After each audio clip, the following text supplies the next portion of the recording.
Hello, hello. It is very interesting to see this many people interested in social media, to be honest. I thought it was just going to be my friends and we were going to powwow today, but I'm glad you guys are here.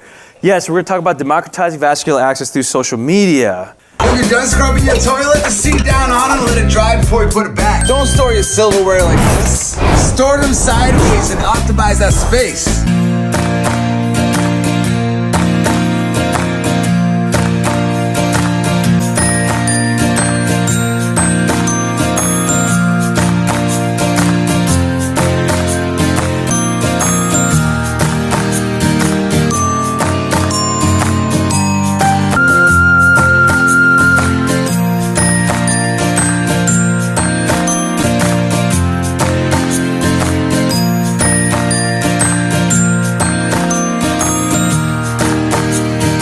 Rubber band's handy because if you can't get a jar open, putting a rubber band around the lid helps you get a nice grip. Right? Look, ladies and gentlemen, I've been living life for 36 years and I'm still learning how to live life a little bit better, right? And that's from, how many of you saw more than one thing that was useful to you? On the internet, who would have thought, right? Who can trust the internet? My life has changed in how I practice life. Simple thing, I keep rubber bands in my drawer all the time. This one is a game changer, especially for guys, okay? So, why am I bringing this up? Why is this so important to me?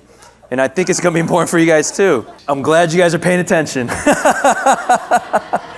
So, there are things that those couple of seconds have improved my life and my practice in just living. How many things are we missing in our own practice? How many things can we improve? How many things are we doing wrong? We have no idea. Before social media, I actually did a lot of things wrong. And then people, my bosses who are here know. So I learned a lot from people challenging me, and we're gonna actually go over that as well, and the value of that. So why am I bringing this up? Why am I so passionate about being on social media? Personally, I hate it. I think it's mentally bad for you. However, my practice has improved. Let's raise the bar for the sake of our patients for what is best for our patients. And I think we can do that with social media. So I'm going to do some rapid fire questions here, okay? I'm going to ask you questions. I want you rapid fire as quickly as you can and as loudly as you can, okay? Here we go. Antimicrobial disc. What's wrong with this picture? Turn around, spun around, correct. Antimicrobial, the same one. It's upside down, okay. Silver disc, what's wrong with this one? It's not touching the skin, okay. Right, it's upside down. How long do we scrub, anybody? 30 seconds. 30 seconds, how long do we let it dry? Till it's dry. An anesthesiology group did a study and found that with copious amount of hair, 2 hours. Yeah, there's still vapors of the chlorhexidine and the alcohol waiting 2 hours, right? So, how long do we scrub the hub? How long do we let it dry? 15 seconds. What if it's soiled? Change it, yes, exactly. Quick trick question. What does rubbing alcohol not kill?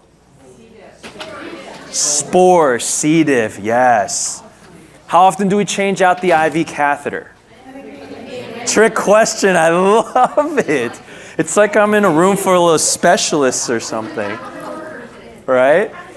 What is pulsatile flush? What? You don't need to say sentence. I say boom, boom, boom, push, push, push, right?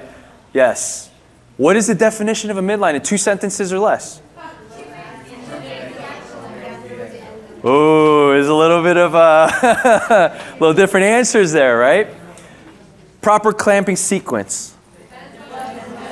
What?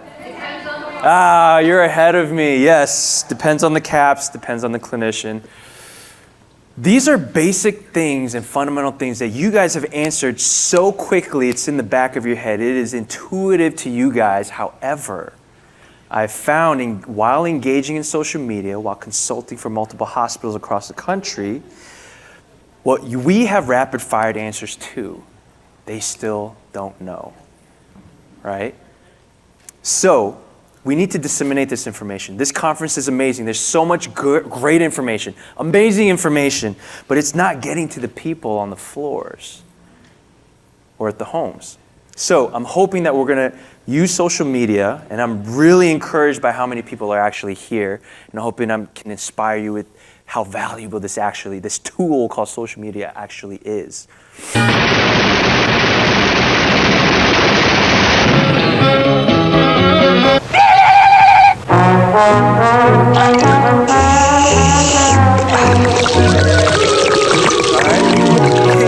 We can all relate, and we all know, and I think we all agree, ultrasound is going to be superior to blind sticks because of that, okay? We know this, but how many colleagues at the hospitals that you work with said, I don't need the ultrasound? What do they say? This is my ultrasound, right? Yeah, quantify that catheter to vein ratio for me, please, with your fingers, right? So, just to inspire you and also for people watching online, I want to emphasize this issue that we are at today. This is our normal, and I don't accept it. And I think you guys don't accept it either. That's why I think we're all here. 35 to 50% PIVC catheter failure before end of treatment. How many of you flew here today? All right. Oh, yeah, flew here this week. Sorry, yeah. My brain's still 2 days ago. I'm a little behind. Would you accept if the pilot was like, hey guys, I'm the best. I am the go-to pilot, but we may have a 50% chance of crashing. Right? These are unacceptable odds. What about this one? This was an interesting one. Known divas at this particular hospital, and I think it's very similar. We all had intuitions, right? We knew that patient's gonna be very difficult. Oh, I can see that's gonna be a diva patient. They came in before we had a hard time. We don't have to prove with a feeling anymore. We actually quantified it. 4 times more likely to get stuck multiple times. So, when you come to the hospital, we get to tell you, hey, I know you came in and we had a hard time last time, but we're gonna poke you 6 times anyways because it's policy. I know we're gonna fail, but we have to do it. Is that acceptable? No. Absolutely not, but it is. Of course, not for us, and I'm hoping through social media, through your engagement with the people in your area, in your network, that we're going to influence and change this and make this a little better, okay? Now, when I say social media, I don't only mean TikTok, Instagram, Facebook. I also mean these conferences. I also mean local chapters. I also mean other organizations. I'm part of INS, ENA, because I used to be an ER nurse, and of course AVA. So through these organizations, hopefully, it'll inspire you to get just a little bit of the numbers a little better, right? Here we go. 9 PIVs wasted in the US per patient. That's a lot of money, right? It's a lot of waste, but we are unaware. You ask any nurse on the floors, how much do you think we're wasting per patient at your hospital? Right? How much? At least 6 to 10, and you ask them to quantify it in fiscal language, they could not give you a dollar amount, nor could they care, right? Shoo, that's a lot. That is a lot. So, we are failing our first success rate. I'm really glad that showed up because I was afraid the lighting wasn't going to show the shadows, but yeah. It's my favorite picture. Some people are still getting it. We'll give you some time. Oh, yeah. Wait, was she using ultrasound? Right? First success is failing at a very inappropriate rate, and I think we agree. Let me get off the soapbox and move forward. Let's raise the bar. Let's stop missing. First success should be a baseline. It shouldn't be ooh, I can't believe I got it. It's, hey, why are you not? What happened? Let's figure it out. That's a problem to solve. Our current full disclosure, I'm so sorry, but I worked in the ER for 5 years.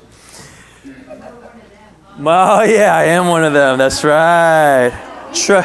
Trust me. Ask my bosses. Yeah. Hey, if Matt Gibson's a testimony, I don't know what else is. So get access, whatever it takes. I had to suppress my empathy for the patient. I have a lot of empathy. I'm very caring about people around me. However, in the ER, I learned to control my empathy and express my apathy. Why? Because I needed to get that in, because if I didn't, the patient wasn't going to get their meds and they were going to die or get closer to it. At least that's the story that I told myself and we tell each other in the ER.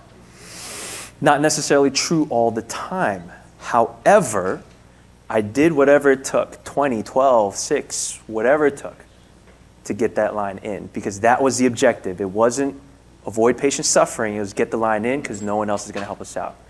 One of the favorite things and foolishly things that I said to my patients were, I am the IV team, right? We are the IV team. No one's coming to save you or me. So what our measures of success should be in the future, and I'm hoping we're going to raise the bar together, is first stick success. And I want us to go into the future, and credit to Lee Steer for bringing this up, and it really inspired me to read his PIV5 writes, till end of treatment. Wow. I didn't even think about that. I thought first stick success was the end game. And then he opened my eyes to this. Very hard. Very hard, but hopefully we can figure it out over the next few years. Let's raise the bar, okay? So this is why I do what I do. These are some of the comments that I got engaging with patients and other clinicians.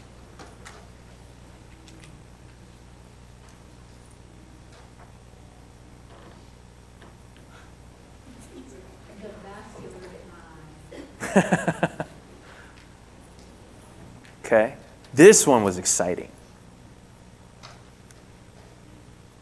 My influence did not just influence this one person, but influence the entire hospital and the thousands of patients over the years, and even at that year, that were going to be affected by their change for the better. They didn't know that other options were available. And so they just did what they knew until they saw something that I posted. I don't even know what this was about. And they were able to change their hospital policies because they discovered that there were studies for it. Numbers, 8 million, just know that. Okay, this is how many clinicians are in our country currently with the license to stick and violate our vessels. Let's just say about 4 million of them. Let's cut them in half. 4 million are able to stick. Okay, say now we have 4 patients a day and then 3 average attempts. That is about 48 million sticks. Okay, and that's a conservative number. If that was a dollar amount, it would take an average salary nurse. Okay. We're going to let him do the math for us. 685 years just to get to that number. It's a big, I just want you to see the scale of that number. Okay, that's 1 year. There's a lot of work and I need your help. Okay. Someone told me, this is how you measure success. I need you to give me a movie. If the vascular guy had a way to measure success, what would it look like? If someone saw it, what would they see? I would see your accounts superseding mine. I have 125, probably get to like $500,000 if I do it for 10 years. I want to see you guys have 1.2, 3.5 million. I had a few million view videos. I want to see 10 million from you guys. That's my measure of success. If you guys are inspired to start disseminating this information at scale and you guys grow better than me and more than me, because your information is probably more accurate, more pleasant to deliver than mine, that's success for me. I want you guys to phase me out of my job. I'd be very happy. So here's 4 important things that will happen for you, and you'll experience this, and I'm hoping that you'll get excited for this as well. So self-improvement. One of my favorite proverbs. Do not rebuke a mocker, or they'll hate you. Rebuke a wise man, and they will love you. I also had to abide by this. I hope to be wise. And so when people challenge me and correct me on what I was showing, that I was open to changing my practice. Maybe they're right, maybe I'm wrong. Instead, I actually open up to me, accelerate my growth as an inserter. Engaging with the public will make you better. It is very challenging as well. So who has a social media account that you're working on, posting things about? Okay, wow, okay. Has anybody challenged you guys with what you're saying and what you're posting? Oh, of course, right? They will challenge your beliefs. It'll either solidify what you know or it'll change you to do better. You got a tip of the day. Your saline flushers always have a seal, so pull it back and pop it. So, okay, who said no? Yeah, there you go. See, I do make mistakes, and this won't be the last one either. I'm that Patty. Thanks for bringing this up. You want that cap to stay on the flush, and then pop that seal off by pulling it back, and now you've got smooth transition. I can change. I can listen. So practice changes from other people challenging me. She challenged me on that video, and I was like, oh, I didn't even think about that. Okay. ANTD plunger, these are some changes in my own practice that has forever changed what I do and how I do it. Knowing how to, man, how many of us have blamed lab for hemolysis? I think I counted about 14 common ways that we hemolyze blood, and 12 of them are before it gets to the lab. So it's a lot of it's on us. Silicone-based dressing for highly allergic skin. That was a game changer for a lot of my patients, especially with dysautonomia. Blood bank can split the bags for smaller units if you only have a 22 gauge. Poissier's law, Bernoulli principle really affected how I flush, how I insert, and how to improve anesthetizing dysautonomia patients. I have a lot of empathy for that group of people. Networking.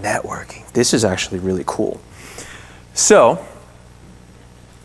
this person asked me, can you drop some Hey, recommendations? Sick Talk, central line users specifically, is there a brand of cover that you use that's sensitive skin friendly? Because clearly the Sorbaview is not working for me anymore. I am in so much pain right now. I woke up this morning with a ton of notifications of people offering alternative dressing ideas, brands that I had never heard of, brands that I hadn't run across when I was searching. So thank you. I mean, you tagged me in with this huge creator, and he was extremely helpful, so thank you to him. I was able to get a bunch of information to my home health company, and there's another person on another video who's going to be looking to see if they can possibly help me get into Mayo since I was declined.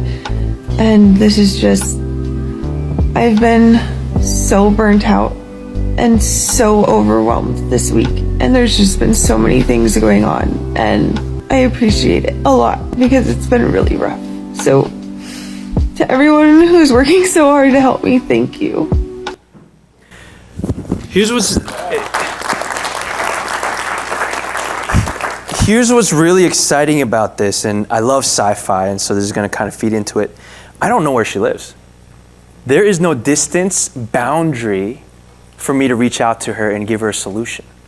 It wasn't medical advice. It was just say, hey, there's other products out there that you have options for. We know it, but we need to disseminate this information a lot faster, and we have the capabilities with social media. So these are some people I've got to network with and do some collaborations online, and these are some amazing creators that I've learned a lot from. Two in particular that I actually really enjoyed working with was JJ. He is a respiratory therapist. He's really pushing for ultrasound by respiratory therapy in Texas, so I got a chance to speak at their state conference. Dr. Haney, check this out. Dr. Haney is a critical care doctor who now has a conference that brings in ER and trauma and critical care, internal medicine together for a conference. When's the last time you heard critical care and ER coming together? Right? After work in the bar. So how exciting is that? So I got a chance to work with Inama and staff with that conference. It's very exciting. Global impact. Na avaliação da veia, ele vai usar o soro fisiológico ao invés do geotransdutor. Ele está avaliando a basílica, porém é pequena. Speaking Portuguese, I have no idea what she's saying. But she reached out and said, hey, I need procedure videos. I love what you're doing. I would love to overdub and explain it in my language. Boom, you have everything that I have.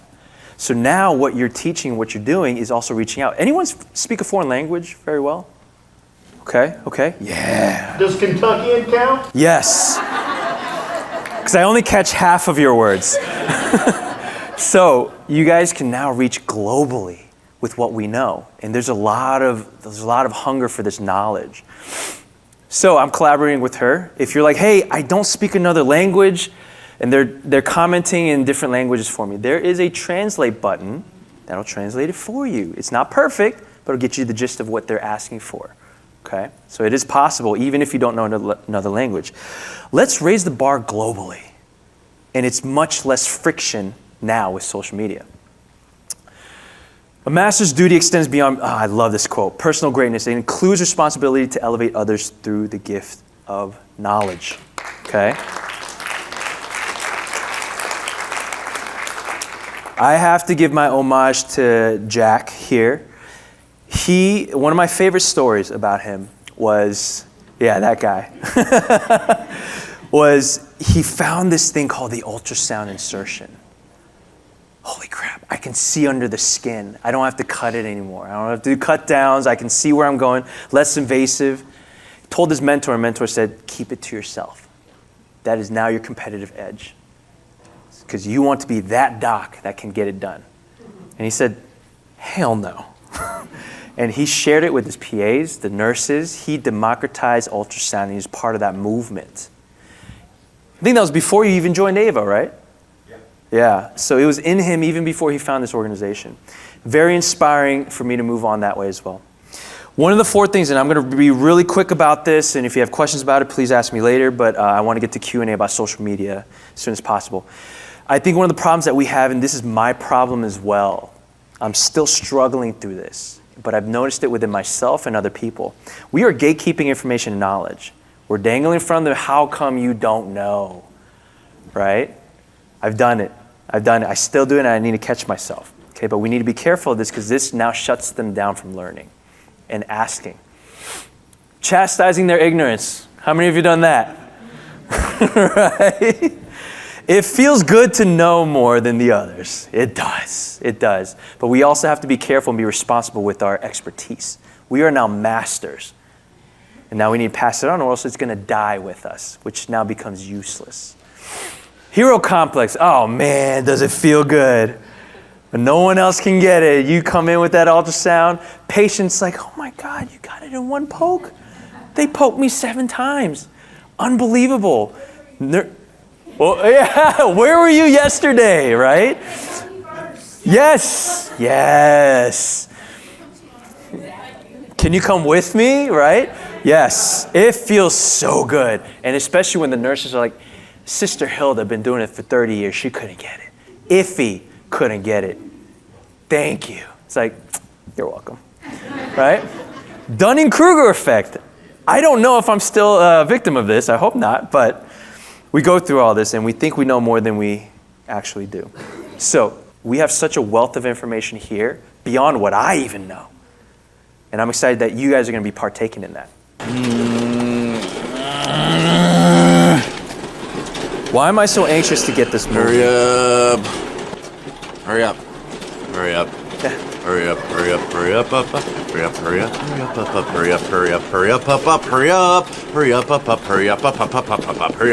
No, you idiot, I'm asking you to hurry up. I'm dancing as fast as I can. I feel like this is what I'm going through when I'm trying to push this thing. Here's why I'm in a rush, okay? Hydration for a day or two. People still said I want a 20 gauge, not a 22. This might be a bigger lumen, but I like this one because that way he can bend his arm without moving. For 1 day of hydration, okay? This is why I'm in a rush, okay? This is why I'm in a rush. And I cannot do this by myself. I offer this presentation to hopefully inspire you guys to partake in it, exceed my abilities, and communicate better than I can, okay? Things like this is what I want you guys to be a part of. Boundless, distanceless help to our patients directly, okay? So let's raise the bar for our patients. Thank you. Any questions about social media in particular? Yes. Thank you.